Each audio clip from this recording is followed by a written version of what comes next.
ओम गणेश हर हर महादेव जय सिया राम।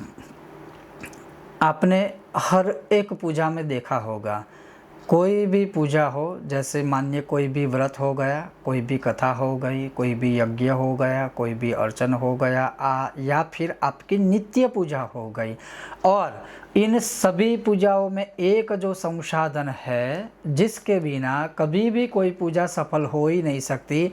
और अगर हम बात करें तो विश्व के जितने भी दान आप भगवान को प्रदान करें वो एक बाजू है, और यह जो एक दान है वो एक समान, अर्थात आप पूरी पृथ्वी, पूरा ब्रह्मांड, पूरा मतलब जितनी भी इस दुनिया की महंगी चीज़ें हैं वह भगवान को दान करो।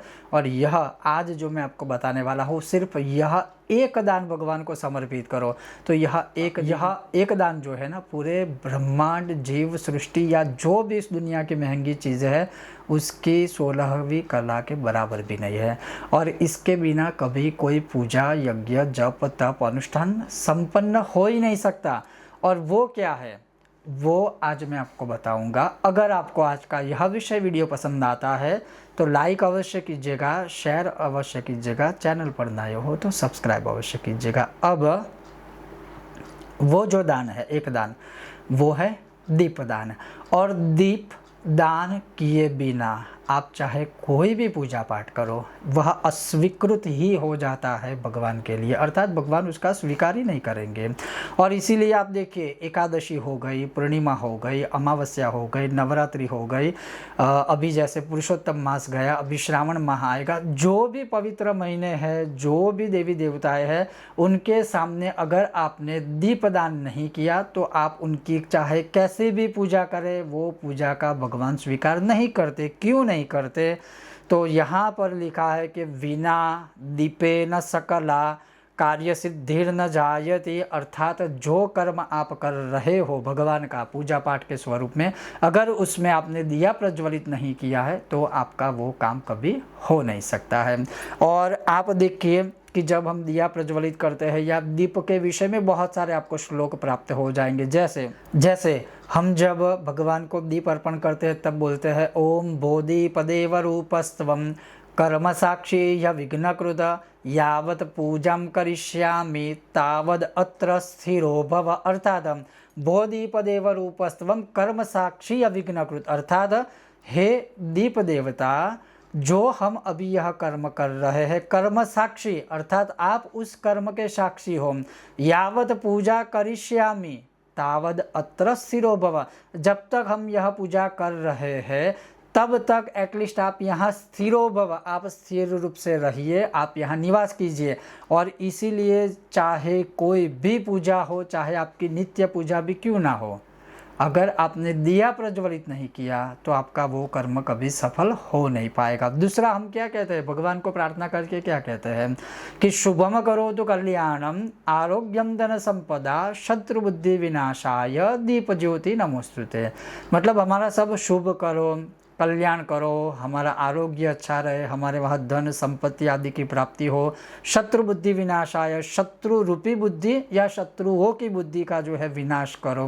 तो इस प्रकार से हम दीप नारायण को प्रार्थना करते हैं। आगे जाके और कहा है कि अग्नि ज्योति रवि ज्योति चंद्र ज्योति तथैव च उत्तमः सर्व ज्योति नाम दीपोयम प्रतिगृह्यताम। अब क्या कहा, अग्नि की ज्योति, रवि अर्थात सूर्य भगवान की ज्योति, अग्नि ज्योति, रवि ज्योति, चंद्र ज्योति तथैव च, चंद्र की ज्योति तथैव च, लेकिन इन सभी ज्योतियों में उत्तम सर्व ज्योति नाम दीपोयम प्रतिगृह्यताम, दीप की जो ज्योति रहती है ना वह सर्वोत्तम मानी गई है। अब आप सोचिए दीपदान कितना बड़ा महादान है। तो अब आप, क्योंकि ये बहुत ही बड़ा विषय है, कई बार लोग क्या है कि अभी तो हम दीपदान से थोड़ा हट करके कैंडल दान पर चले गए हैं। कैंडल दान का हमारे शास्त्रों में, हमारे धर्म में कोई महत्व नहीं है। और सबसे बड़ी बात अभी तो ये है कि कैंडल से भी आगे लोग बढ़ चुके हैं और अभी इलेक्ट्रिक कैंडल, इलेक्ट्रिक दीपदान हो गया है। तो ये मूर्ख से या मूर्खता से बड़ी और चीज़ क्या हो सकती है। भगवान कैंडल दान नहीं स्वीकार करते, भगवान इलेक्ट्रिक दीपदान नहीं स्वीकार करते हैं। क्या हम रोटी की जगह प्लास्टिक की रोटी खाएंगे? नहीं खाएंगे। तो भगवान को क्यों, अब यहाँ पर कोई ये कहे कि भाव ये है, भाव नहीं चलता है। अभी जब खाना खाने बैठते हो थाली सजा के, तब आप भाव नहीं करते हो कि चलो मैंने खा लिया, मैंने खा लिया, मैंने खा लिया। आपको लेकर वो खाना पड़ेगा, पेट में जाएगा, तब आप संतुष्ट करोगे। तो जब भगवान की बात होती है, जब अनुष्ठान पूजा पाठ पद्धति की बात आती है, तो वहाँ प्रत्यक्ष दीप ही भगवान स्वीकार करते हैं। वहाँ कैंडल दान नहीं होता, वहाँ दीपदान होता है। वहाँ इलेक्ट्रिक दीपदान नहीं होता है, वहाँ दीपदान ही होता है। इतना याद रखिएगा। और इसीलिए मुझे ये विषय और वीडियो पर थोड़ा मतलब संक्षिप्त में, लेकिन आप सबके लिए वीडियो बनाना पड़ा। तो आप भले ही 1 मिनट के लिए दीपदान क्यों ना करें, मैं बात कर रहा हूँ नित्य पूजा की, लेकिन आप एक दीपदान कीजिए, भगवान को अर्पण कीजिए। जब आपके घर में व्रत कथा पूजा आदि होती है, तब तो आपको जब तक वो कर्म पूजा पाठ चले तब तक आपको दिया प्रज्वलित रखना ही है और होना ही चाहिए।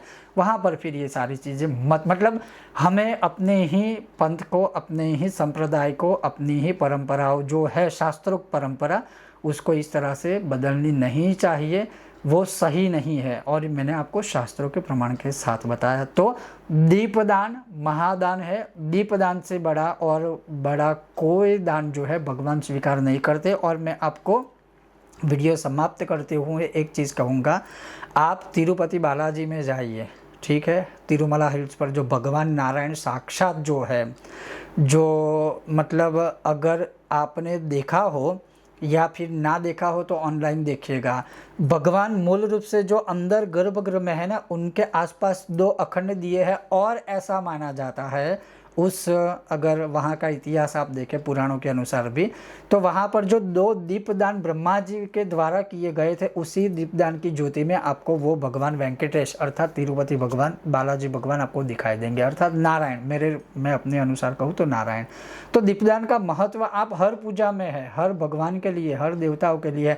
मेरा सिर्फ कहने का इतना तात्पर्य है कि दीपदान बहुत बड़ा दान है और बिना दिए को प्रज्वलित किए कभी कोई कर्म हमारा सफल हो नहीं सकता है।